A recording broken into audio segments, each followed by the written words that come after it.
নমস্কাৰ যিটো টেম্পাৰেচাৰ এইবাৰ প্ৰচণ্ড গৰম সকলোৱে অনুভৱ কৰিছে। আজি কিছুদিনৰ পৰা বৰষুণ দিয়াৰ কাৰণে মানুহবোৰে অকণমান সকাহ পাইছে, কিন্তু আজি কিছুদিনৰ আগত যিটো গৰম সেইটো মই বেলেগকৈ কোৱাৰ প্ৰয়োজন নাই। আমাৰ অসম তথা ভাৰতবৰ্ষৰ বিভিন্ন ৰাজ্যবিলাকৰ টেম্পাৰেচাৰ আপোনালোকে হয়তো অনুমান কৰিছে 50 ডিগ্ৰী ওপৰলৈকে হৈছে, আৰু আমাৰ ইয়াতো 40 ডিগ্ৰী 41 ডিগ্ৰী ফিলছটো প্ৰায় 45 ডিগ্ৰীলৈকে হৈছে। গতিকে এই গোটেই কাৰণটোৰ এটা ইয়াৰ জলবায়ুৰ যিটো আমাৰ জলবায়ুৰ তাৰতম্যতা, ক্লাইমেটিক চেঞ্জটো, এই ক্লাইমেটৰ জলবায়ুৰ কিয় এনেকৈ ধৰণে চেঞ্জ হৈছে বা এই গৰমটো কিয় ইমান বেছি হৈছে, গছ গছনি কটাৰ কাৰণে এইবিলাক হৈছে নে বেলেগ কিবা হৈছে? আৰু গাড়ীবিলাক যে আমি স্পীডত গাড়ী চলাই আছোঁ আৰু গাড়ীৰ লগত কিছুমান বেয়া কিছুমান ৰাসায়নিক পদাৰ্থ নিৰ্গত হৈছে, তাৰ উপৰিও এচি ঘৰ,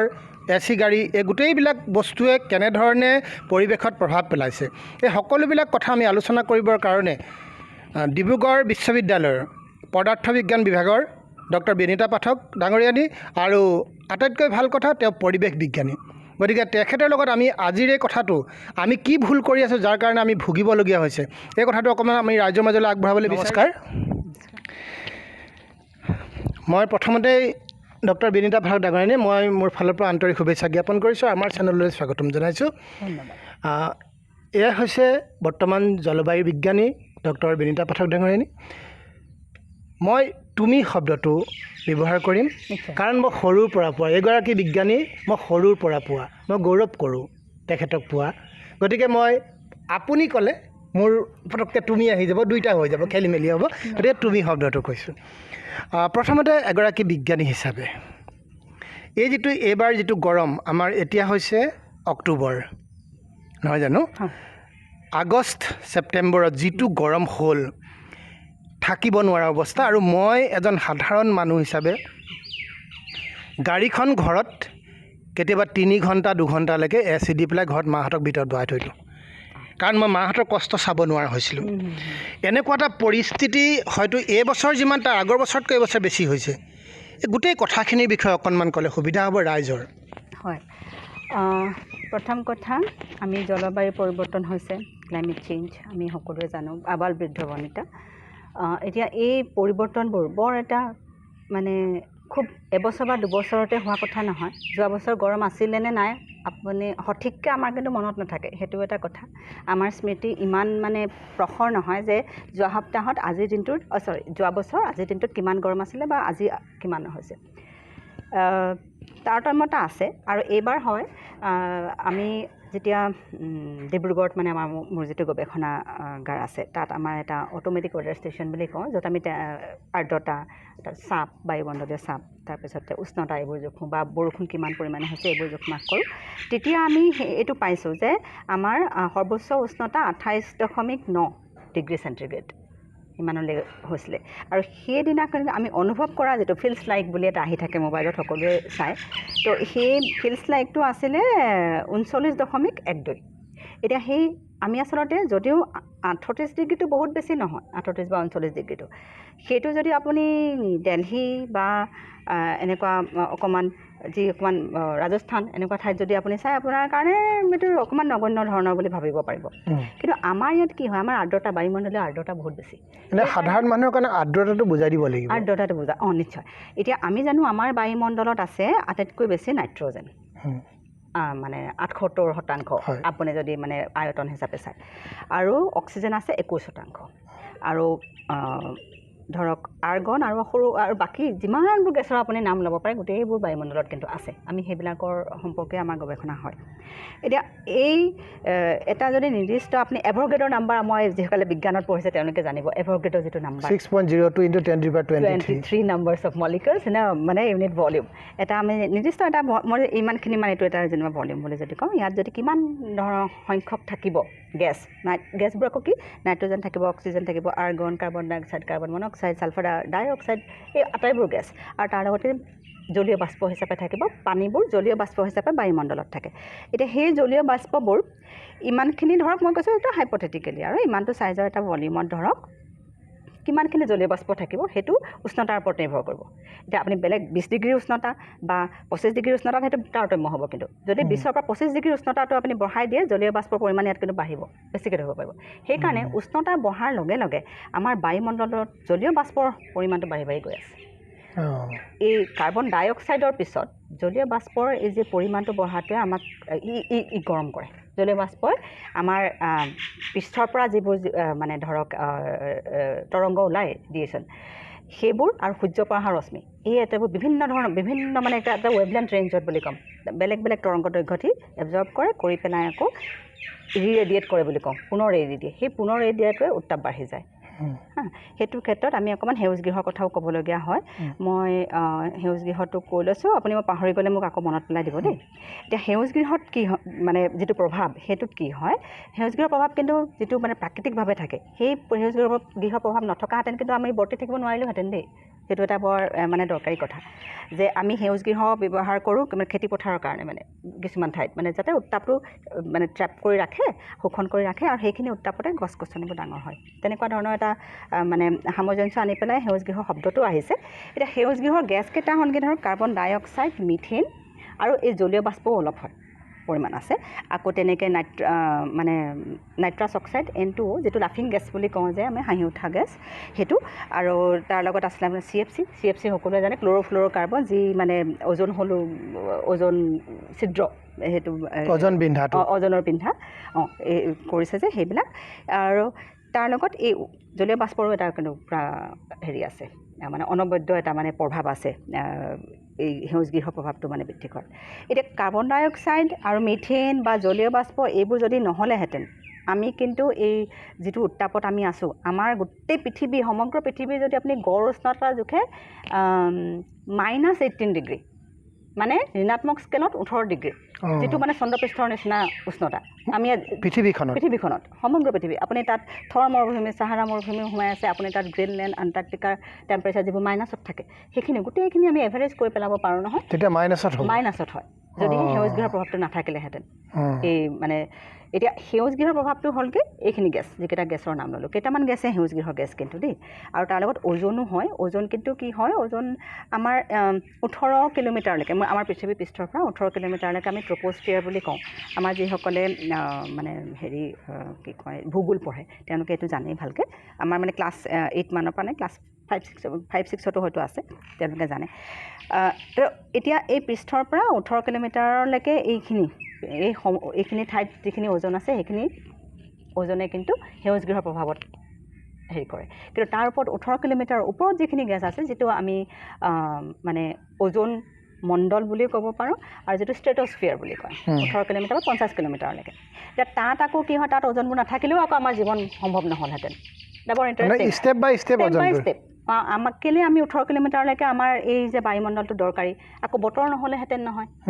ডাৱৰ ফৰ্ম আপোনাৰ নহ'লেহেঁতেন বৰষুণ নহ'লেহেঁতেন আমি কেনেকৈ জীয়াই থাকিলোঁ কেলৈ বৰষুণ নহ'লেহেঁতেন ডাৱৰৰ প্ৰভাৱ ওজনৰ কাৰণে হয় নেকি নহয় মই সেইটো ভাগটো কৈছোঁ মানে 18 কিলোমিটাৰলৈকে যিটো আমি এইটো ৱেডাৰ স্ফিয়াৰ বুলিও কয় মানে বতৰ মণ্ডল বুলিও আপুনি ক'ব পাৰে 18 কিলোমিটাৰলৈকে মই কৈ আছোঁ দেই সেই 18 কিলোমিটাৰলৈকে থকা ওজনখিনি কিন্তু আমাৰ কাৰণে দৰকাৰী ওজন নহয় অদৰকাৰী ওজন ইয়াৰ পৰা 18 কিলোমিটাৰলৈকে পৃষ্ঠৰ পৰা 18 কিলোমিটাৰলৈকে সেইখিনি ওজন দুটা আছে নেকি ওজন একেটাই তাৰ লগত মিহলি থকাখিনি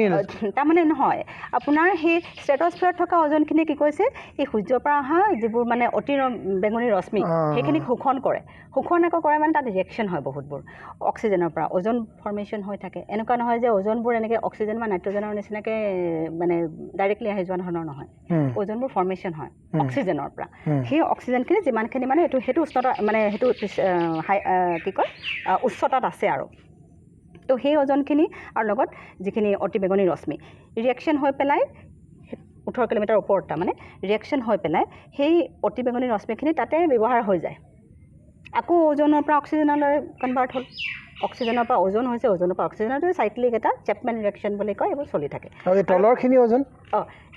সেইখিনিত অতি বেঙুনী ৰশ্মি শোষণ হৈ আছে যে সেইখিনিৰ কাৰণে আমাক মানে সহায় হৈছে কিন্তু সেইখিনি 90% আছে দেই ষ্ট্ৰেটোস্ফিয়াৰত 90% ওজন আছে আৰু সেইটোৱে আমাক মানে সহায় কৰি আছে আমাৰ তাৰ ওপৰত আছে না ওজন ষ্ট্ৰেটোস্ফিয়াৰৰ ওপৰত বহুত কম একদম মানে আপুনি যিমানে ওপৰলৈ গৈ থাকে আমাৰ প্ৰেছাৰ কমি গৈ থাকে প্ৰেছাৰ কমি যায় মানে কিহৰ প্ৰেছাৰ এই যে মলিকুলবোৰ অক্সিজেন নাইট্ৰজেন এতিয়া সেইখিনি দৰকাৰী ওজন সেইখিনিক আমি ভাল ওজন বুলি কওঁ আৰু ওজন মণ্ডলটো আমাৰ মানে আমি পৃথিৱীত বৰ্তি থকাৰ কাৰণে দৰকাৰী তেনেকৈ মানে এতিয়া 18 কিলোমিটাৰ তললৈ আহোঁ তাত যিখিনি ওজন আছে তাৰ 10% ওজনহে আছে কিন্তু বেছি নাই সেই 10% ওজনেও এই কাৰ্বন ডাই অক্সাইড মিথেন বা জলীয় বাষ্প নাইট্ৰাছ অক্সাইড বা CFC ক্ল'ৰফ্ল'ৰকাৰ্বন এইবিলাকৰ লগত লগ লাগি মানে এই সেউজ গৃহৰ প্ৰভাৱটো অলপ বঢ়াই দিছে এতিয়া সেউজ গৃহৰ প্ৰভাৱ যিটো মই আৰম্ভ কৰিবলৈ বিচাৰিছিলোঁ প্ৰাকৃতিক সেউজ গৃহৰ প্ৰভাৱটো নোহোৱাহেঁতেন কিন্তু আমি বৰ্তিব নোৱাৰিলোহেঁতেন এতিয়া তাত হ'লগৈ এতিয়া এইবোৰ আহিছিলে ক'ৰ পৰা প্ৰথম অৱস্থাত ক'ৰ পৰা আহিছিলে এইটোও এটা প্ৰশ্ন আহে ন কাৰ্বন ডাই অক্সাইডবোৰ ক'ৰ পৰা আহিলে আমাকতো অক্সিজেন নাইট্ৰজেন লাগে ঠিক আছে এইবিলাক ক'ৰ পৰা আহিলে বুলি কওঁতে এই আৰু জলীয় বাষ্প কেনেকৈ আহিলে পৃথিৱী মানে বায়ুমণ্ডলত সেইখিনি সকলো আগ্নেয়গিৰি উদগীৰণ মানে স্তৰ আছে বায়ুমণ্ডলটো মানে কেনেকৈ আজি স্তৰ পালেহি সেইটোত কি কয় আগ্নেয়গিৰি উদগীৰণে যথেষ্ট মানে ভূমিকা পালন কৰিছে আগ্নেয়গিৰি উদগীৰণৰ ফলত কাৰ্বন ডাই অক্সাইড মিথেন তাৰপিছত জলীয় বাষ্প ছালফাৰ ডাই অক্সাইড এই গেছবোৰ ওলাই থাকে এতিয়াও ওলায় তো এই যে আমাৰ বায়ুমণ্ডলটো এটা মানে তাৰ উৎপত্তি হৈ আহি আছে সেই এটা সময়ত গৈ পেলাই ধৰক বহুত গৰম আছিলে তাৰপিছত ঠাণ্ডা হ'ল তাৰপৰা এই গেছবোৰে যিবোৰ আমাৰ মানে পৃথিৱীৰ পৃষ্ঠৰ পৰা যিবোৰ সেইখিনি অতি বেঙুনী মানে শ্বৰ্ট ৱেভলেন্থ যিবোৰ লং ৱেভলেন্থত হয় মানে আমি ধৰক আমি 400 পৰা 700 নেন'মিটাৰ যিটো ৱেভলেন্থ হয় সেইখিনি আমাৰ কাৰণে এইটো ভিজিবল যিখিনি সূৰ্যৰ পৰা আহিছে আমি দেখি আছোঁ অতি কি কয় কি বুলি কওঁ আমি বৰ্ণালী ৰংখিনি তাৰ পিছৰখিনি যিখিনি আমাৰ ধৰক তাপ হিচাপে পাওঁ আমি এতিয়া আমি প্ৰকাশনৰ পৰা আমাৰতো ৰাতি ৰ'দ পৰিলে গৰম হ'ল তাৰপিছতো উত্তাপ এটা পাওঁ নাই সেইখিনি হিট ৰেডিয়েশ্যন সেইখিনিতো ওলাই আছে সেই ৰেডিয়েশ্যনবোৰৰ কিছুমান ৱেভলেন্থ তাৰমানে এতিয়া ধৰক কাৰ্বন ডাই অক্সাইডৰ কাৰণে 2300 নেন'মিটাৰ এনেকুৱা ধৰণৰ সেই কাৰ্বন ডাই অক্সাইডে সেইটো এবজৰ্ব কৰে তেনেকৈ জলীয় বাষ্পই আকৌ বেলেগ বহুতবোৰ মানে ৱেভলেন্থত তেনেকৈ এবজৰ্ব কৰি পেলাই সেইবোৰ ৰিএমিট কৰি এই উত্তাপ কৰি দিয়ে আমাৰ মানে বায়ুমণ্ডলটো উত্তাপ এটা কৰি দিয়ে সেইটোক আমি সেউজ গৃহ প্ৰভাৱ বুলি ক'ম নেচাৰেলি হয় মানে সেইটো গ্ৰীণ হাউচ যেটো মানে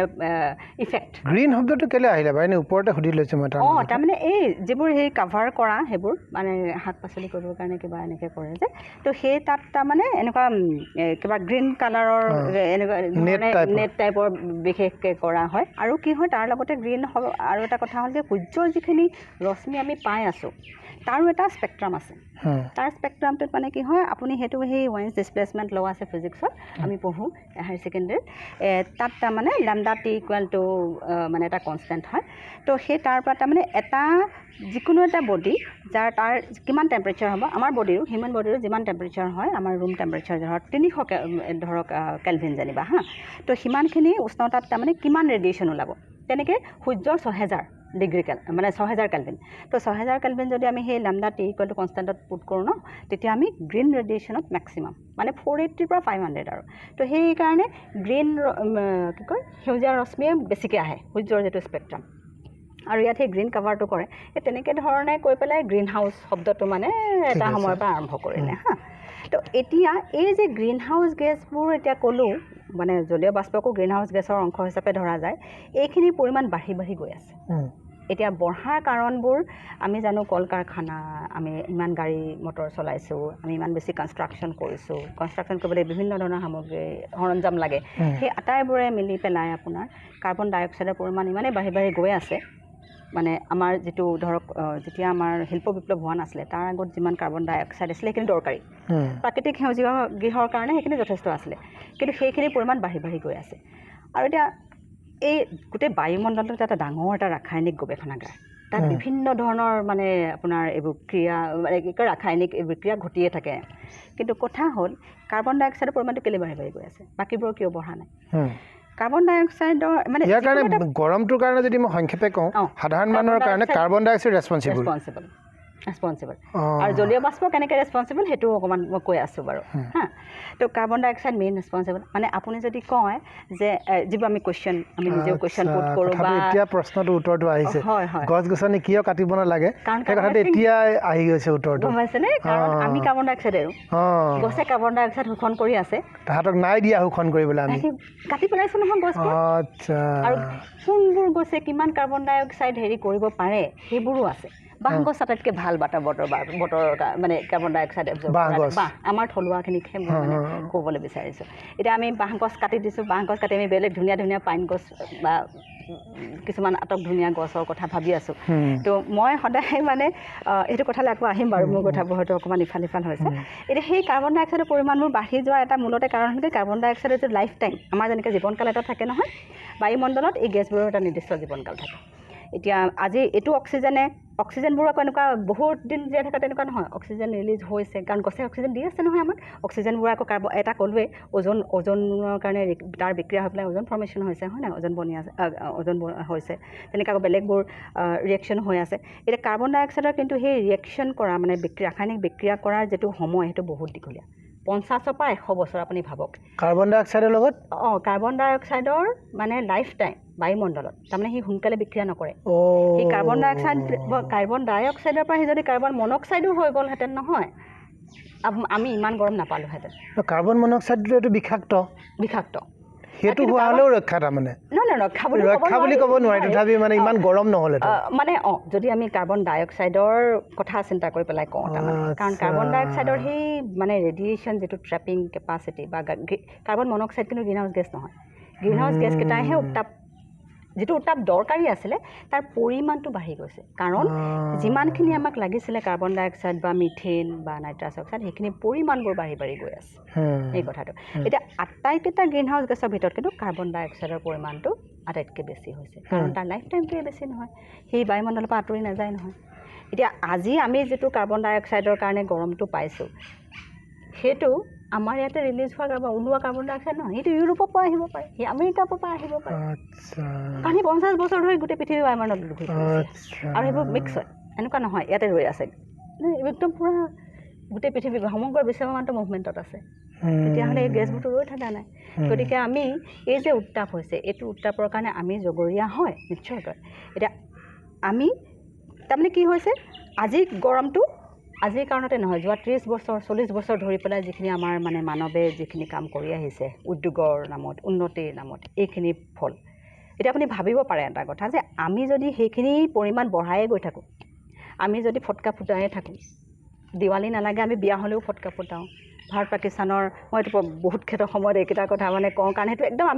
আমি নিজে কৰা কাম মানে মই নিজে কৰা কাম বা আপুনি নিজে কৰা কাম আমি বিয়া উৎসৱ পাৰ্বণ ভাৰত পাকিস্তানৰ খেল হ'লেও আমি ভাৰত জিকিলেও ফুটাওঁ সেনেকুৱা ধৰণৰ কথাবোৰ সেইখিনিততো কাৰ্বন ডাই অক্সাইড ওজন এইবোৰ চব ৰিলিজ হৈ থাকে গতিকে আৰু এই কাৰ্বন মনক্সাইডৰ পৰা আকৌ কাৰ্বন ডাই অক্সাইডো হয় বিক্ৰিয়াবোৰ সাংঘাতিক মানে বায়ুমণ্ডলৰ যিবোৰ বিক্ৰিয়া এখন ডাঙৰ ইমান ডাঙৰ মানে এখন কিতাপ আছে 16,000 টকাৰ দাম মোৰ মানে এটমছফেৰিক কেমেষ্ট্ৰি এণ্ড ফিজিক্স মই নিজেও এখন পঢ়ি শেষ কৰা নাই নিশ্চয়কৈ চব ষ্টুডেণ্ট আহিলে মই দেখাওঁ এইখন পঢ়া বুজা আৰু এইখিনিৰ ওপৰত কাম কৰা এনেকুৱা ধৰণৰ কিন্তু সেইকেইজন গৱেষক যি লিখিছে সেইখন কিতাপখন সেইবোৰ চব গৱেষণাৰ ফল আৰু সেইখন এখন কিতাপৰ কথা কৈছোঁ তেনেকুৱা বাৰু বিভিন্ন অসংখ্য আছে এতিয়া সেইখিনি মানে এজন কেমেষ্ট্ৰি ৰসায়ন বিজ্ঞানৰ এজন মানুহেও ধৰক গোটেই জীৱনত মানে গোটেইখিনি ৰিয়েকশ্যনৰ কথা কৈ বায়ুমণ্ডলত কিখিনি হৈ আছে কাৰণ আমি হায়াৰ ছেকেণ্ডেৰী পঢ়োঁতে বা আমি ডিগ্ৰী লেভেলত আমি ৰাসায়নিক যিটো গৱেষণাগাৰত সোমাওঁ আমিতো কেইটামান কণ্ট্ৰল ৰিয়েকশ্যন কৰোঁ ইয়াতো আনকণ্ট্ৰল কিমান ৰিয়েকশ্যন আমি ভাবিব নোৱাৰে অ'পেন এটা চিষ্টেম ন আমি ক্ল'জ চিষ্টেমতহে কাম কৰি আছোঁ হয় নাই আমি ক্ল'জ চিষ্টেমৰ কথাহে কওঁ এইটো অ'পেন আপুনি কিমান এমাউণ্ট আছে কিমান ভলিউম আছে মেজাৰ কৰিবলৈ আমি মানে হেৰি হয় তো এই গোটেই কথাবোৰ সোমাই আছে এতিয়া তাৰ লগত জলীয় বাষ্পৰ কথাটো কি হৈছে আমি এতিয়া আপুনি ক'লে ধৰক গাড়ীখনত এ চি চলাইছোঁ বা মোৰ ঘৰত মই নিজে মোৰ ৰুমটো ইমানেই বেছি গৰম হৈ যায় মই অকণমান সময়ৰ কাৰণে এ চিটো চলাওঁ তাৰপিছত ঠাণ্ডা তাৰপিছত শুই যাওঁ আৰু ফেনখন চলাই শুই যাওঁ এ চিটো অফ কৰি দিওঁ কিন্তু কথাটো হ'লে অকণমান সময়তো চলালোঁ তাৰপিছততো পানীখিনি পিছফালে ওলাই নহয় এইটোতো সকলোৱে দেখিছে নহয় পিছফালেদি ফেন কুলিং কৰি কুলিং চিষ্টেমটো তেনেকুৱা হয় যে একদম আপুনি পানীখিনি হ'ল তো সেই তাত আমি জলীয় বাষ্প উলিয়াইছোঁ ওলাই এতিয়া জলীয় বাষ্পৰ পৰিমাণ যদি বাঢ়ি যায় যেনেকৈ কাৰ্বন ডাই অক্সাইড পৰিমাণৰ বঢ়াৰ লগে লগে তাৰ গৰম বাঢ়িলে, জলীয় বাষ্পৰ গৰমৰ কাৰণে মানে, কাৰণ সিও সেই পৃথিৱীয়ে যিখিনি ৰেডিয়েশ্যন এৰি দিয়ে সেইখিনি শোষণ কৰি ৰিএমিট কৰিব, মানে গ্ৰীণ হাউচ গেছ হিচাপে কাম কৰে সি। আৰু আগষ্ট ছেপ্টেম্বৰ মাহত, মানে ছেপ্টেম্বৰ মাহত মই কৈছোঁ বিশেষকৈ আমি বেছি গৰম পাওঁ, কাৰণ জুনত আমাৰ যিটো ভাৰতীয় মানে মৌচুমী আৰম্ভ হয়, মৌচুমী বতাহৰ কাৰণে আমি বৰষুণ পাওঁ। জুন, জুলাই, আগষ্ট পূৰা বহুত বেছি বৰষুণ দিয়ে। তাৰপিছত গোটেই আমাৰ বায়ুমণ্ডলটোত জলীয় বাষ্পৰে ভৰি থাকে। গতিকে ছেপ্টেম্বৰত যিটো আমি গৰম পাওঁ সেইটো স্বাভাৱিক, আমি সেইখিনি গৰম পামেই। সেইটো ৰোধ কৰাৰ উপায় নহয়, নেচাৰেলি যিটো হয় সেইটোত আমি একো কৰিব নোৱাৰোঁ, সেইটো নেচাৰেল। কিন্তু ৰোধ কৰাৰ উপায়টো হ'লগৈ, এতিয়া কথাটো হ'ল যিখিনি প্ৰকৃতিখন বৰ মানে কি বুলি ক'ম, প্ৰকৃতিয়ে খুব চব বস্তু খুব ধুনীয়াকৈ ডিফাইন কৰি থৈছে। প্ৰাকৃতিকভাৱে যিবোৰ ঘটনা হৈ থাকে আমি সেইখিনিক ৰোধ কৰিব আমি মানৱে নোৱাৰোঁ, আৰু সেইখিনি যদি সিমানখিনিতে চলি থাকিবলৈ দিয়া তেতিয়া অসুবিধা নাই। কিন্তু আমাৰ যিবোৰ কাম, আমাৰ মানে যিবোৰ আমি কি বুলি কয় মানৱৰ যিখিনি কৰ্ম, সেইখিনিৰ জৰিয়তে আমি যে এই যে জলীয় বাষ্পৰ পৰিমাণটো বঢ়াবলৈ চাইছোঁ, এইকেইটা সৰু সৰু মানে মই এক্সাম্পল এই দুটাই দিছোঁ, কাৰণ এইকেইটাই আমি সচৰাচৰ পাই থকা যে আমি AC চলাইছোঁ, জলীয় বাষ্প ওলাইছে বহুত বেছি পৰিমাণে। তাৰপিছত আকৌ বেলেগ ইণ্ডাষ্ট্ৰি এইবোৰৰ পৰাও ওলায় জলীয় বাষ্প। আৰু গাড়ী চাড়ীবোৰ চলাই থাকিলে তাৰ এচিটো তাৰ পৰা ওলাব, তাৰ পৰা জলীয় বাষ্প জলীয় বাষ্প ওলাব। তাৰমানে আমি গাড়ীখনত আৰামত বহি আছোঁ আৰু পিছফালে মানে জলীয় বাষ্প আৰু CFC-টো মানুহক দি আছোঁ, তেওঁলোক অসহ্য যন্ত্ৰণাত মৰিবলগীয়া হৈছে। নিজেও মৰিছোঁ, ওলাই পেলাই নিজেই মৰিছোঁ গাড়ীখনৰ পৰা। নিশ্চয়। আমি খন্তেকীয়া সুখৰ কাৰণে আচলতে মই এইটো কথা ভাবোঁ যে যোৱা 20টা বছৰ আমি মানে যিমানটো নিজে আমি ডাঙৰ হৈছোঁ দেখিছোঁ, কাৰণ আপুনি মই বহুত ভাগ্যৱান বুলি ভাবোঁ দেই। আমি এটা প্ৰাকৃতিক পৰিৱেশৰ মাজত আছিলোঁ। মোৰ পাকঘৰটো আমি সৰু থাকোঁতে আমাৰ খেৰৰ আছিলে, টিনপাতৰ এটা ঘৰ আছিলে, বেৰবোৰ আমাৰ বাঁহৰ আছিলে, তাত আমি মাটিৰ প্ৰলেপ মই নিজেও মুচিছোঁ মেলিছোঁ সেইবোৰ কৰিছোঁ। কিন্তু আজি মোৰ ঘৰটোত চাৰিওফালে পকা, বিভিন্ন ধৰণৰ পৰিস্থিতিত পৰি আমি পকা কৰিলোঁ। কিন্তু মই বাৰে বাৰে মা দেউতাক এই কথাটো কওঁ যে আমি এইখিনি পকা নকৰাহেঁতেন তোমালোকে অকণ কম গৰম পালাহেঁতেন। আৰু সেইটোৰ পৰা আমি কোনো মানে নিস্তাৰ পোৱা নাই কোনেও, কাৰণ আমি ভাবিছোঁ আমাৰ অকণমান আৰাম হওক, আমি ওলাই যাওঁতে আমি বোকাত আমাৰ ভৰিকেইটা নপৰক, বা আমি খোজ কাঢ়োঁতে অসুবিধা নহওক, আমাৰ ল'ৰা ছোৱালীকেইটাই অসুবিধা নাপাওক, এনেকুৱা ধৰণৰ কথাবোৰ আমি ভাবোঁ। কিন্তু সেইখিনি আমাক আচলতে উত্তাপটো আৰু বেছি আমি নিজে এটা হটকেছ বনাই লৈছোঁ আচলতে। আৰু এতিয়া কনষ্ট্ৰাকশ্যনত ঘৰবোৰো এনেকুৱা যে আগত ভেণ্টিলেটৰ থাকে, যিবোৰ আমাৰ পুৰণা ঘৰ মানে পকা ঘৰো যিবোৰ থাকে ভেণ্টিলেটৰ থাকে, তো আপোনাৰ গৰম বায়ুখিনি ভেণ্টিলেটৰ দি ওলালে আকৌ ঠাণ্ডা, এটা চাইক্লিক এটা প্ৰচেছ এটা চলে, গৰমবোৰ ওপৰলৈ গ'ল, ঠাণ্ডাখিনি আহিলে, ঠাণ্ডা এটা কৰি থাকে। এতিয়া নহয়, এতিয়া ভেণ্টিলেটৰ নাই ঘৰবোৰত, ভেণ্টিলেটৰ নাই, আপুনি সেই যে চাইকেলটো নাই, তো ঘৰৰ ভিতৰত গৰম নহয় কি হ'ব? এইবোৰ সৰু সৰু কথা, কিন্তু আমি নিজে জগৰীয়া কেনেকৈ মানে সেই কথাটো ক'ব বিচাৰিছোঁ। এতিয়া কথাখিনি মানে কি হৈছে, এতিয়া আমি গোটেই ব্যৱস্থাটোত মানে তুমি টানি আনিছা আমি জগৰীয়া হোৱাৰ কাৰণে এইটো। মই মানে মোৰ এই ঘৰটোতে সাঙুৰিয়ে কথাটো ক'ব বিচাৰিছোঁ, কেনেকৈ মানে আমি ইমান গৰমৰ এতিয়া ইয়াত যে জগৰীয়া, এতিয়া ধৰি লওক আমি শুনিবলৈ পাইছোঁ যে ইয়াৰ কাৰণে প্ৰধান জগৰীয়া গছ গছনি কাটি দিয়াটো, গছ গছনিৰ ওপৰত অত্যাচাৰ কৰা, কি ক'বা এই ক্ষেত্ৰত? হয়, এতিয়া নেট জিৰ'ৰ কথা কয় বা কাৰ্বন কেনেকৈ আমি মানে হেৰি কৰোঁ, মই যিটো বায়ুমণ্ডলৰ কাৰ্বনখিনি কেনেকৈ দিগদাৰ হৈছে মই কৈছোঁৱেই। একদম সাধাৰণ ভাষাৰে কথাখিনি ক'ব লাগিব, যিহেতু এগৰাকী বিজ্ঞানী হিচাপে যদি আমাক কথাখিনি কোৱা আমাৰ সাধাৰণ ৰাইজে বুজি পোৱাত দিগদাৰ হ'ব, কাৰণ মোৰ মায়েও চাব, তেনেকৈ মোৰ মা 4ৰ্থ শ্ৰেণীলৈকে 5লৈকে পঢ়া,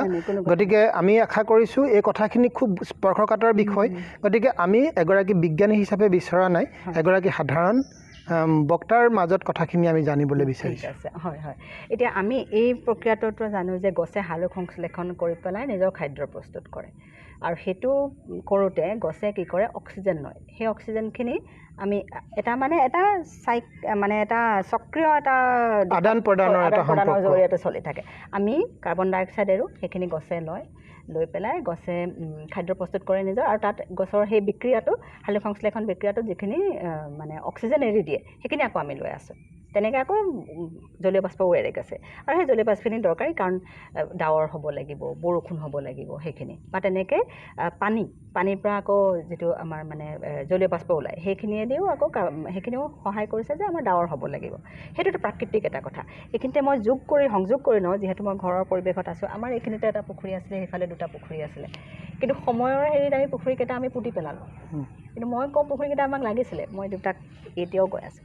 কাৰণ এই পানীখিনি যেতিয়া এটা আমি প্ৰত্যেকটো ঘৰতে সেইটো হৈছে পুখুৰীবোৰ আমাৰ নাই থলুৱা যিবিলাক পুখুৰী আছিলে মানুহৰ ঘৰে ঘৰে সেইখিনিও অকণমান শীত তাপ সেই নিয়ন্ত্ৰণ কৰাত সহায় কৰি থাকে গভৰ্ণমেণ্টে এটা অমৃত সৰোবৰ নামৰ এটা মানে স্কিম লৈছে তাৰো কাৰণ এইটোৱে যে কাৰণ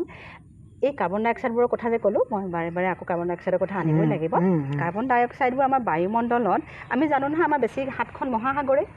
এতিয়া সেই মহাসাগৰবোৰে 90% কাৰ্বন ডাই অক্সাইড শোষণ কৰি আছে আমি বাকী 10%তহে আমি জীয়াই আছোঁ তথাপিতো আমাৰ এইটো অৱস্থা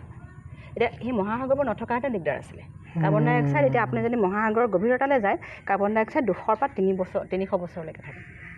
তো সেই একেটা মানে যিখিনি এক্সট্ৰা আপোনাৰ তাপ উৎপন্ন হৈছে সেইখিনি মানে গভীৰতাৰ কথাটো মই বুজি নাপালোঁ গভীৰতাত কাৰ্বন ডাই অক্সাইড হিচাপে থাকে যায় কাৰ্বনেট হিচাপে থাকে এতিয়া আকৌ তেনেকৈ চূণশিল হিচাপে মাটিৰ গভীৰতাটো আছে তো এতিয়া এই মানে আমাৰ যদি পুখুৰী দুটামান থাকিলেহেঁতেন সেই অকণমান হয় আমাক সকাহ দিলে হয় সেইটো এটা বৰ দৰকাৰী এতিয়া কথাটো হ'লগৈ এই যে কাৰ্বন ডাই অক্সাইডখিনি আমি গছৰ পৰা পাই আছোঁ আমি গছক দি আছোঁ আৰু গছৰ পৰা আমি কাৰ্বন ডাই কি বুলি কয় অক্সিজেন আমি পাই আছোঁ এই কথাটোত তাৰমানে সেই এটাতো সমতুল্য এটা অৱস্থাত থাকিব লাগিব কাৰণ জনসংখ্যা বাঢ়ি বাঢ়ি গৈ আছে তেনেকৈ গছৰ সংখ্যা জানো বাঢ়িছে গছবোৰ কাৰণে আমি কাটিছোঁ কিয় কাটিছোঁ আমাক ঘৰ এটা লাগে ফেক্টৰী বনাব লাগে কল কাৰখানা লাগে আকৌ চহৰীকৰণ কৰিব লাগে কাৰণ চহৰ অঞ্চলটো চাবচোন আমাৰ দুলীয়াজানখনে কিমান এক্সপাণ্ড হৈ গৈ আছে তো তাৰ আগত চহৰ এখন কেতিয়া হ'ব গছ গছনি থাকিলেতো চহৰ বুলি আমি নধৰোঁ আমিতো তাত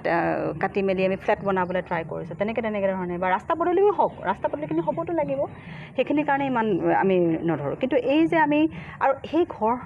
মানে বনাওঁতেও বা বিল্ডিংবোৰ বনাওঁতেও চহৰ এটা অঞ্চলতো তাত কিছুমান পৰিকল্পনা থাকে নগৰ পৰিকল্পনা সেইখিনি আমি যদি এটা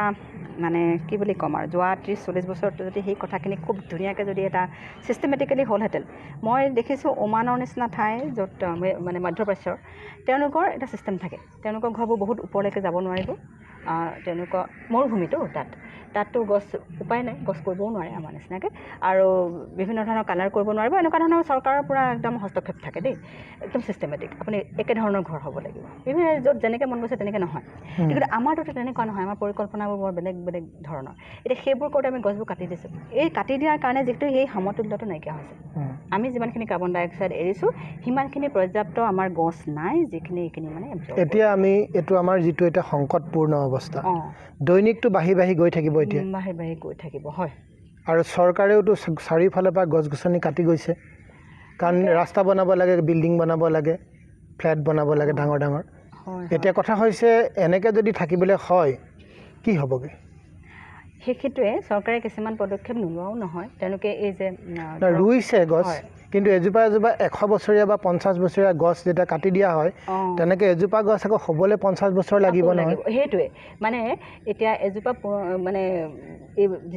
যিজোপা গছ মানে পুৰঠ এজোপা গছ সেই গছজোপাই যিমানখিনি কাৰ্বন ল'ব পুলিটোৱে একদম নলয় সেইটো কথা সকলোৱে জানে নহয় জানো গতিকে এনেকুৱা কি কৰা হ'ব বিভিন্ন সময়ত নহয় আমি আমাক নিজকে ঠেলি দিলোঁৱেই এতিয়া এইটো আমি বিজ্ঞানৰ ভাষাত কওঁ ইৰিভাৰ্চিবল ক্লাইমেট চেঞ্জ বা জলবায়ু পৰিৱৰ্তনটো এটা ইৰিভাৰ্চিবল এটা প্ৰচেছ আমি আকৌ পুনৰ আগৰ অৱস্থালৈ যাব নোৱাৰোঁ কিন্তু আমি যিমানটোত আছোঁ সিমানটোতে মানে ৰৈ দিওঁ ৰখাওঁ কেনেকৈ আৰু মানে আমি এনেকুৱা এই এমিশ্যনবোৰ আৰু নকৰোঁ তেনেকুৱা ধৰণৰ কামবোৰ কৰিবলৈ কাৰণে আমি এই গছপুলি যি যে ৰুইছোঁ সেইখিনি ৰুইছোঁ ঠিক আছে তাৰ সঠিক প্ৰতিপালন কৰিব লাগিব আৰু যিখিনি গছ এতিয়া আছে এইটো মই আকৌ যাদৱ পায়েংদেৱৰ ভাষাতে কওঁ যিখিনি গছ আছে সেইখিনি অন্ততঃ নাকাটিব সেই কথাটো সেই দুটা কৰিব লাগিব আৰু এতিয়াৰ পৰাই যিখিনি আমি প্লেনিং কৰোঁ চহৰীকৰণ হওক সেই বস্তুখিনি আমি যাতে এটা APSCত আমাৰ ওচৰৰে এজন আমাৰ নিয়োগ আছিলে ন তেওঁ সেইটো দিশতে পাইছে চাকৰি মই বিশেষ ধৰণে সেইকাৰণে তেওঁক এটা হেৰি কৰিছিলোঁ তেওঁলোকৰো দায়িত্ব থাকিব আমাৰ প্ৰশাসনৰ সম্পূৰ্ণ দায়িত্ব থাকিব যে তেওঁলোকে কেনেকৈ এটা সম্পূৰ্ণ মানে এটা প্লেনিং এটা কৰে কনষ্ট্ৰাকশ্যন এইবিলাকৰ ক্ষেত্ৰত তাৰ লগতে আৰু এটা কথা আছে যিবোৰ জাবৰৰ ব্যৱস্থাপনা আপুনি জানেনে আমাৰ গোটেই পৃথিৱীতে যিমানখিনি খাদ্য আমি নষ্ট কৰোঁ মই একদম সৰু সৰু কথাবোৰ ক'বলৈ বিচাৰিছোঁ আৰু নিজৰ লগত সংগতি ৰাখি যাতে আমি মানে সেইখিনিকে কৰোঁ আমি যিখিনি পাৰোঁ কৰিবলৈ এই যে আমি যে খাদ্যবোৰ যে নষ্ট কৰোঁ 2020 চনৰ এটা সমীক্ষা মতে মানে মোৰ এতিয়া পেপাৰ চেপাৰ মনত নাই দেই, বহুত দিন আগতে চাইছিলোঁ। এতিয়া সমীক্ষাটো তেনেকুৱা, গোটেই পৃথিৱীতে যিমানখিনি খাদ্য আমাৰ নষ্ট হয়, খাদ্যবোৰৰ পৰা মিথেন ওলায়। মিথেন আকৌ গ্ৰীণ হাউচ গেছ দেই। আমি যে ভাতবোৰ পেলাই দিওঁ, মিথেন ওলায়। এই যে জাবৰ চাবৰ যে গোটাই থয় যে দমকে যিবোৰ মিউনিচিপালিটি, বহুত গেছ ওলায়, বহুত গেছ। পলিথিন এসোপা যে একদম বহুত গেছ ওলায়, সেইকাৰণে গেছ ওলায়। সেইবোৰতো চৰকাৰে দেখা নাই নেকি? H2Sৰ স্মেলটো আপুনি পায়ে চাগে, ছালফাইডৰ আৰু নলাবোৰৰ পৰা ওলায়। তেতিয়া সেইবোৰতো ইমান নন কথাবোৰ এতিয়া চৰকাৰে কেলৈ ইনিচিয়েশ্যন লোৱা নাই? গোটাই আছে ন, এবাৰ ক'বলৈ নি কিবা কিবি কৰিছেও। সেইটোৱে ৱেষ্ট টু ৱেল্থ। জাপানত কি কৰিলে, যোৱাবাৰ অলিম্পিকত কি কৰিলে, গোটেই গ'ল্ড মেডেলবোৰ ক'ৰ পৰা বনালে? ৱেষ্টৰ পৰাতো বনালে। জাপানৰ নিচিনা দেখে। ৱেষ্ট টু ৱেল্থ বুলি কয়। মানুহে ৱেষ্ট কিনে, সেইটো কথা গম পায় নে আপুনি? মানে মই নাজানিছিলোঁ দেই, মই পেপাৰত পঢ়িলোঁ এবাৰ। মানে কি জাবৰ মানুহে কিনে, সেইটো ৱেষ্টৰ আকৌ ভাগ আছে। ইলেক্ট্ৰনিক ৱেষ্টবোৰ, মানে যেনেকৈ আমি ধৰক মোবাইলটো পেলাই দিলোঁ, আজি টিভিটো পেলাই দিলোঁ, সেইবোৰ এটা মেনেজমেণ্টৰ এটা ডাঙৰ কুৱেশ্যন হৈ আছে। আমাৰ ভাৰত চৰকাৰে তেনেকুৱা বিভিন্ন ধৰণৰ, মানে আমাক ডিপাৰ্টমেণ্ট অফ ছায়েন্স এণ্ড টেকন'লজিৰ ফালৰ পৰা বিভিন্ন ধৰণৰ প্ৰকল্পৰ কামো এইবিলাক চলি আছে, একেবাৰে নথকা নহয়। বিভিন্ন স্তৰত গভমেণ্টে বহুতবোৰ পদক্ষেপ লৈছে, এনেকুৱা নহয় যে নাই লোৱা বুলি মই নকওঁ। আৰু কিন্তু আমি সৰ্বসাধাৰণেনো কি কৰিব পাৰোঁ, মানে মই অকল সেইটো ভাবি থাকোঁ, মানে আজিকালি তেনেকুৱা চিন্তাৰো। তো আমি সেই যে খাদ্য যে আমি নষ্ট কৰোঁ ন, আমি গোটেই পৃথিৱীত যিমানখিনি খাদ্য তাৰমানে এদিনত নষ্ট হয়, সেই খাদ্যখিনি এদিন আছিলে নে এবছৰ আছিলে, ৰ'ব মই আকৌ সঠিক তথ্যটো হয়তো এনেকৈ ধৰণে মই সামূহিকভাৱে যদি ক'ব বিচাৰোঁ, সেই নষ্ট হোৱাখিনিয়ে মানে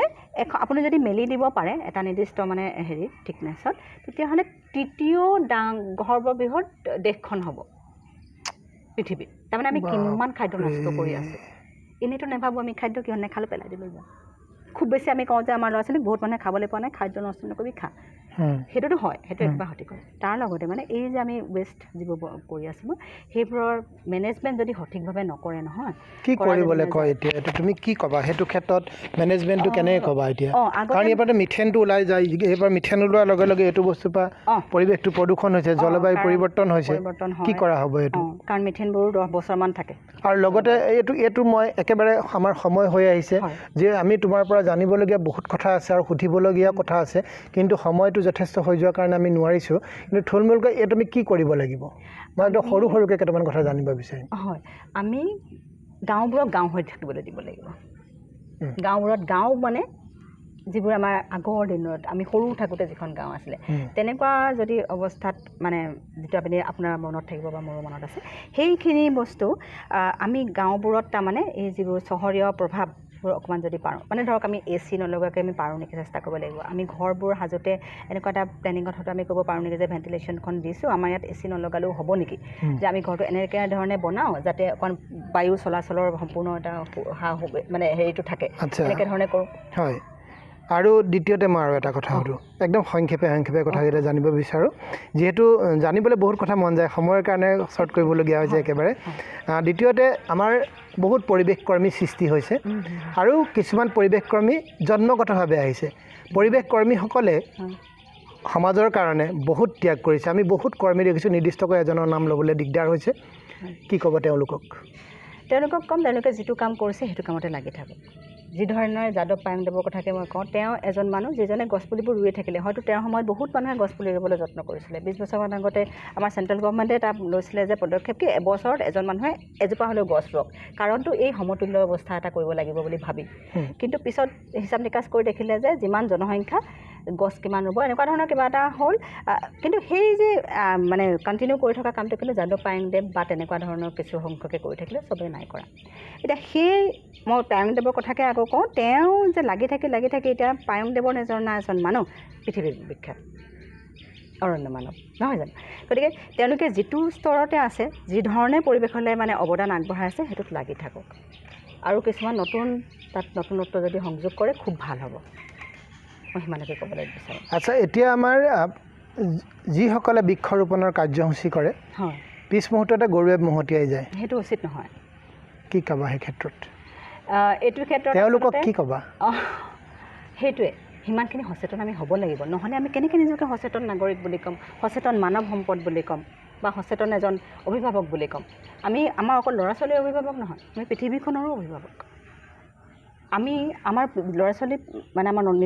পিছৰ প্ৰজন্মৰ কাৰণে আমি এখন সুস্থ সবল সমাজ প্ৰত্যেকটো দিশতে বৌদ্ধিক সামাজিক এইবোৰ দিশটোতো হয় পৰিৱেশত আমি দিব নালাগিব জানো এইটো গতিত যদি আমি গৈ থকা হয় আমি আৰু পৰৱৰ্তী কেইবছৰমানৰ পাছত কি হ'বগৈ আমাৰ সেইটোৱে আমি আমাৰ জীৱন প্ৰণালী সলনি কৰিবলৈ হ'ল আমি বহুত বিলাসিতা কৰিলোঁ বুলি আমি ধৰি লওঁ যোৱা 20 বছৰ বা 30 বছৰত আমি বহুত বিলাসিতা কৰিলোঁ এতিয়া সেই বিলাসিতাবোৰ মানে কেনেকৈ পৰিৱেশক মানে বিনষ্ট নকৰাকৈ আমি পাৰোঁ আমি লাইটৰ ছুইচটো অন কৰি থৈ দিওঁ এনাৰ্জি বেছিকৈ প্ৰডাকশ্যন লাগিলে এনাৰ্জি যিমানে বেছিকৈ প্ৰডাকশ্যন লাগিলে ইলেক্ট্ৰিচিটি বেছি প্ৰডাকশ্যন লাগিলে সিমানে এমিশ্যন বাঢ়িলে আমি যিমান পাৰোঁ মানে কাৰ্বন ডাই অক্সাইড তাৰ পৰা চব গেছ ওলাব তাৰ পৰা আপোনাৰ টাৰ্বাইনত জ্বলালে আপুনি বা গেছেই ব্যৱহাৰ কৰি পেলাই আপুনি ইলেক্ট্ৰিচিটি এইটো ৰোধ হ'ব বুলি ভাবানে বাৰু এগৰাকী জলবায়ু বিজ্ঞানী হিচাপে এই ক্ষেত্ৰত তোমাৰ যথেষ্ট দায়িত্ব আছে কি কৰা হ'ব ৰোধ কৰাটো আমাৰ বৰ এটা মই ক'লোঁ যিহেতু আমি এটা ইৰিভাৰ্চিবল প্ৰচেছত সোমাই গ'লোঁ আমি কিন্তু মানে কিবা এটাতো আমি হেৰি কৰিব পাৰিম মানে ৰোধ কৰিবলৈ আমি কিবা এটা নিজৰ মিটিগেশ্যন ষ্টেপ বুলি কওঁ সেইখিনি আমি কাৰণে অকণমানটো কিবা ষ্টেপ ল'বলগীয়া হ'ব গছ গছনিবিলাক কাটি অভয়াৰণ্যবিলাক কাটি এতিয়া তহলিং দিছে শেষ কৰি পেলাইছে সেইটো উচিত হোৱা নাই উচিত হোৱা নাই সকলোৱে বুজিছে আৰু এতিয়াও চুৰ হৈ আছে গছ গছনি কাটি আছে এতিয়াও চুৰ কৰি আছে এই ক্ষেত্ৰত চৰকাৰক কি ক'বা চৰকাৰৰ দায়িত্ব থাকিব যে তেওঁলোকে আইন প্ৰণয়ন কৰক আইন আছিল বিভিন্ন ধৰণৰ তাৰ ওপৰঞ্চিও তেওঁলোকে যে আমি যিটো গছৰ প্ৰতিপালনৰ কথা কওঁ আমি প্ৰত্যেক চৰকাৰে এটা কথা কৰে যে গছপুলিটো ৰুই ফটো বিচাৰে মই ক'ম চৰকাৰক এবাৰ যে যোৱা বছৰ ৰোৱা গছটো আজি কিমান ডাঙৰ হ'ল সেই গছপুলিটোৰ সৈতে এটা ফটো বিচাৰক বা 5 বছৰ আগতে ৰোৱা এটা গছপুলিৰ সৈতে ফটো বিচাৰক অশেষ ধন্যবাদ মই বেছি দীঘলীয়া নকৰোঁ শেষত মই ধৰি ল'লোঁ কণ ছাত্ৰ ছাত্ৰী 1000 তোমাৰ সন্মুখত বহি আছে সিহঁতক গছপুলি ভাল পাবৰ কাৰণে একদম চমুকৈ অকণমান কিবা এষাৰ ক'ব লাগে তাহাঁতি নিজৰ মাকক যিমান মৰম কৰে নিজৰ দেউতাকক যিমান মৰম কৰে নিজৰ পুতলাটো যিমান মৰম কৰে বা পিতৃ মাতৃসকলে মোবাইলটোক যিমান কেয়াৰ লয় অকণমান এষাৰ কৈ দিয়া যাতে গছপুলিটোক অকণমান কেয়াৰ ল'ব কি ক'বা একদম শেষৰ কথা আমি অক্সিজেন লৈ জীয়াই আছোঁ উশাহত আমাৰ অক্সিজেন গৈছে আৰু নিশ্বাসত আমি কি কৰিছোঁ কাৰ্বন ডাই অক্সাইড এৰিছোঁ এই কাৰ্বন ডাই অক্সাইডখিনি কোনে লৈছে এটা গছপুলিয়ে ৰুইছে বুলি ধৰি লওঁ তোমাৰ ঘৰৰ সন্মুখত থকা এটা গছপুলিয়ে গতিকে সেই গছপুলি তোমাৰ বন্ধু আটাইতকৈ ডাঙৰ বন্ধু মা দেউতা শিক্ষাগুৰুসকলৰ পিছত যদি আছে তোমাৰ এই গছপুলিটো মা দেউতাই আমাক জন্ম দিলে তাৰপিছত আমাৰ শিক্ষকে আমাক জ্ঞান দিছে আৰু এই গছপুলিটোৱে কিন্তু তাতকৈ আগত আহে বুলি ক'ব লাগে কিন্তু হ'লেও মই কৈছোঁ ঠিক আছে কাৰণ গছপুলিটো তুমি নিজৰ হাতে ৰোৱা এটা গছপুলি সেই গছপুলিটোৱে তুমি এৰি দিয়ে কাৰ্বন ডাই অক্সাইডখিনি লৈ আছে গতিকে গছপুলি যিমানে তোমাক যেনেকৈ বন্ধুৰ সংখ্যা আমাৰ বাঢ়ি বাঢ়ি গৈ থাকে আমাৰ যেতিয়াৰ পৰা আমি পাৰোঁ গছপুলি ৰোপণ কৰিবলৈ শিকিছোঁ সেইদিনাৰ পৰা আমি গছপুলিৰ সংখ্যা বঢ়াই বঢ়াই গৈ থাকোঁ আমি গছৰ সৈতে বন্ধুত্ব কৰোঁ সকলোৱে আমি গছৰ সৈতে বন্ধুত্ব কৰোঁ আৰু বেলেগ ধৰণৰ বিভিন্ন ধৰণৰ কাৰ্বন ডাই অক্সাইড চিংক বুলি কওঁ যিবোৰ আছে সেইবোৰলৈ মই যোৱা নাই অকল গছপুলিটোকে যদি আমি ভাল পাবলৈ আৰম্ভ কৰোঁ আমি আমাৰ নতুন প্ৰজন্মৰ কাৰণে বা আমাৰ অকণমানি ল'ৰা ছোৱালী তোমালোক ধুনীয়াকৈ জীয়াই থাকিব পাৰিবা বুলি মই আশাবাদী বহুত বহুত ধন্যবাদ ডক্টৰ বিনীতা পাঠক ডাঙৰীয়ানী বহুতখিনি আমাক সময় দিলা তাৰ কাৰণে অশেষ ধন্যবাদ ৰাইজেও আমাৰ সাক্ষাৎকাৰটি শুনি যথেষ্টখিনি কথা শিকিব পাৰিছে জানিব পাৰিছে বুজিব পাৰিছে আৰু আমিও গছ গছনিৰ প্ৰয়োজনীয়তা জলবায়ু পৰিৱৰ্তন এই সম্পৰ্কে ডক্টৰ বিজ্ঞানীগৰাকীৰ লগত আমি যথেষ্টখিনি কথা আপোনালোকৰ মাজলৈ আগবঢ়ালোঁ এইখিনি কথাত আপোনালোকৰ বিভিন্ন ধৰণৰ প্ৰশ্ন থাকিব পাৰে আপোনালোক কমেণ্টৰ সহায়েৰে আমাক সুধিব পাৰিব ধন্যবাদ নমস্কাৰ